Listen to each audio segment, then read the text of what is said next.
Assalamualaikum warahmatullahi wabarakatuh. Perkenalkan kami dari kelompok 1A akan mempresentasikan hasil review jurnal kami mengenai modul bilangan Reynolds.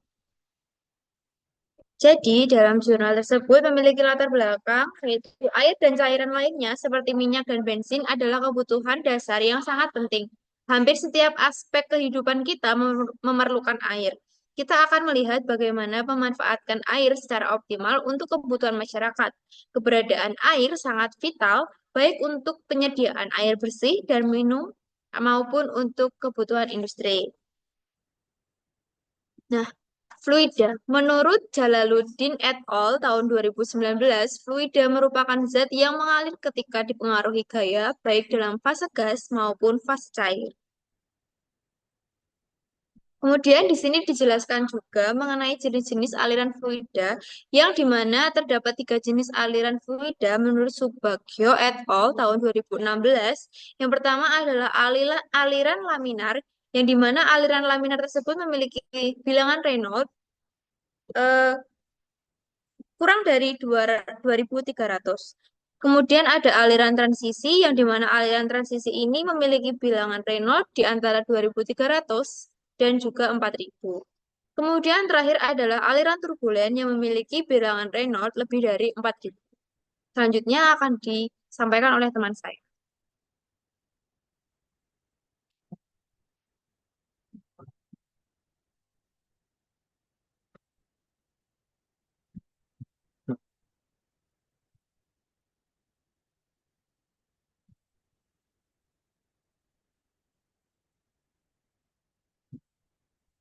Kemudian didapatkan tujuan percobaan untuk bilangan Reynolds. Yang pertama adalah untuk mendapatkan nilai bilangan Reynolds. Yang kedua, menentukan jenis aliran serta membandingkan jenis aliran fluida terhadap bilangan Reynolds teoritis dengan metode visual. Kemudian ada variabel percobaan dari bilangan Reynolds. Pada percobaan bilangan Reynolds terdapat tiga variabel yang digunakan. Yang pertama ada variabel bebas, yaitu larutan KNO4 sebanyak 0,1 N dalam 500 mili. Kemudian yang kedua variabel kontrol, yaitu putaran valve. Yang pertama ada 3,60%, yang kedua 4,00%, 4,40%, 4,80%, 5,20%, 5,60%, 6,0%, 6,40, 6,80, 7,20%, 7,60%, serta 8,0%, dan kecepatan aliran fluida. Kemudian yang terakhir yaitu ada variabel terikat berupa densitas serta viskositas. Lalu dijelaskan pula mekanisme percobaan pada modul bilangan dan norm. Yang pertama adalah tahap persiapan. Di tahap persiapan kita melakukan pemeriksaan dan peralatan, kemudian melakukan penetapan sifat fisik dari fluida yang digunakan, dilanjutkan dengan pengukuran dimensi pada pipa, kemudian yang terakhir dengan persiapan pembuatan larutan. Kemudian setelah tahap persiapan kita lanjutkan dengan tahap percobaan. Diawali dengan pengaturan variabel, kemudian melakukan penyesuaian debit. Yang ketiga, melakukan injeksi zat warna pada larutan sampel. Kemudian yang keempat, melakukan pengamatan. Kemudian dilanjutkan dengan pengukuran sifat fluida. Dan yang terakhir, dilanjutkan dengan pengulangan percobaan. Selanjutnya akan dilanjutkan oleh teman saya.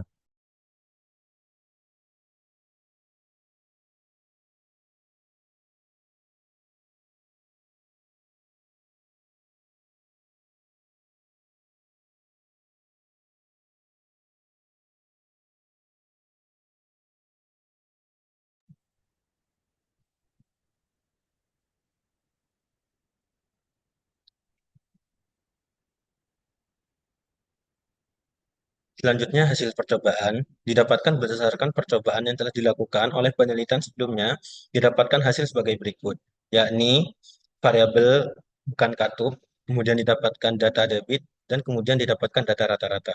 Di mana bukan katup yang ada adalah seperempat, seperdua, dan tiga perempat, kemudian bukan katup yang penuh. Kemudian didapatkan nilai bilangan Reynolds. Selanjutnya, hasil percobaan berdasarkan percobaan yang telah dilakukan, didapatkan hasil sebagai berikut. Nah, hubungan grafik grafik percobaan, hubungan pengaruh debit terhadap bilangan Reynolds, serta Pengaruh kecepatan aliran terhadap bilangan Reynolds didapatkan bahwa semakin tinggi debit, maka bilangan Reynolds yang didapatkan juga semakin tinggi. Begitu pula dengan kecepatan aliran. Semakin tinggi kecepatan aliran, maka bilangan Reynolds yang didapatkan akan semakin tinggi pula. Selanjutnya akan dilanjutkan oleh teman saya. Baik, eh, izin masuk terkait hasil percobaan yang telah dilakukan dan juga hasil penelitian yang telah didapatkan. Pada grafik tersebut menunjukkan hubungan antara bilangan Reynolds dengan debit yang bersifat linear atau selaras, eh, yang mana sesuai dengan sebelumnya. eh, izin mengulangi dari data percobaan yang telah kami lakukan dan juga hasil penelitian yang sudah didapatkan, terdapat hubungan antara bilangan Reynolds dengan debit yang bersifat linear atau selaras, yang mana sesuai dengan literatur yang menyatakan bahwa semakin tinggi peningkatan debit akan meningkatkan nilai bilangan Reynolds yang terbentuk. Tekanan juga berbanding lurus dengan debit. Apabila semakin besar debit, maka semakin tinggi tekanan air dan nilai bilangan Reynolds. Selain itu, semakin tinggi debit, semakin besar pula laju kehilangan energi atau head loss yang terbentuk.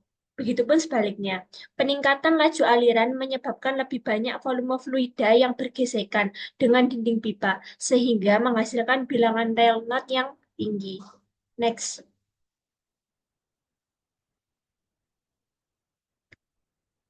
Eh, Berikut terkait pembahasan kecepatan aliran fluida terhadap bilangan Reynolds yang terbentuk, yang mana hal ini juga bersifat linear, di mana ketika peningkatan bilangan Reynolds sejalan dengan kenaikan kecepatan fluida. Hal ini sesuai dengan literatur yang telah kami baca yang menyatakan bahwa bilangan Reynolds berbanding lurus dengan kecepatan aliran fluida, sehingga nilai bilangan Reynolds akan terus meningkat seiring bertambahnya kecepatan aliran. Next. Selanjutnya bisa dijelaskan oleh teman saya.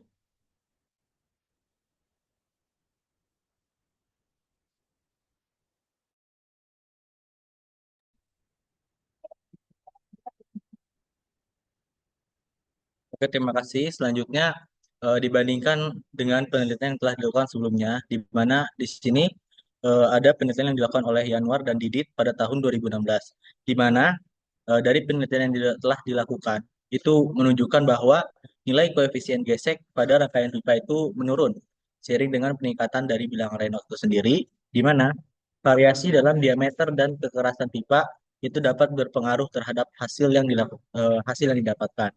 Kemudian ada penelitian yang dilakukan oleh Pradana dan Widodo pada tahun 2017, di mana kedua peneliti tersebut menganalisis pengaruh variasi diameter pipa PVC pada pompa aksial terhadap kecepatan aliran air, di mana hasil penelitiannya menunjukkan bahwa diameter terkecil dapat mempercepat aliran air dengan waktu yang paling singkat. Kemudian selanjutnya, pada penelitian yang dilakukan oleh Intan dan kawan-kawan pada tahun 2020, di mana peneliti tersebut mengamati aliran zat warna dalam air dan memvisualisasikan jenis aliran berdasarkan variasi putaran dari kran 1, 2, dan 3 serta sudut putar pada katup kontrol aliran. Hasil percobaan yang dapat menunjukkan bahwa semakin besar bukaan sudut putar, maka nilai bilangan Reynolds yang dihasilkan juga semakin tinggi dan aliran menjadi semakin turbulen, yakni Errol 2023. Kemudian kesimpulan. Berdasarkan percobaan yang telah dilakukan, dapat disimpulkan bahwa bilangan Reynolds yang telah dilakukan percobaan oleh penelitian sebelumnya masih berada jauh dengan hasil percobaan yang telah kami lakukan, di mana perbedaan itu dikarenakan terdapat pengaruh oleh faktor lain, yaitu kecepatan aliran, viskositas fluida, kepadatan fluida, dimensi karakteristik, suhu fluida, serta jenis fluida. Di mana di sini semakin tinggi debit, kecepatan aliran fluida maka akan menghasilkan bilangan Reynolds yang besar juga. Terima kasih. Mungkin itu saja dari kelompok kami. Selebihnya mohon maaf. Terima kasih.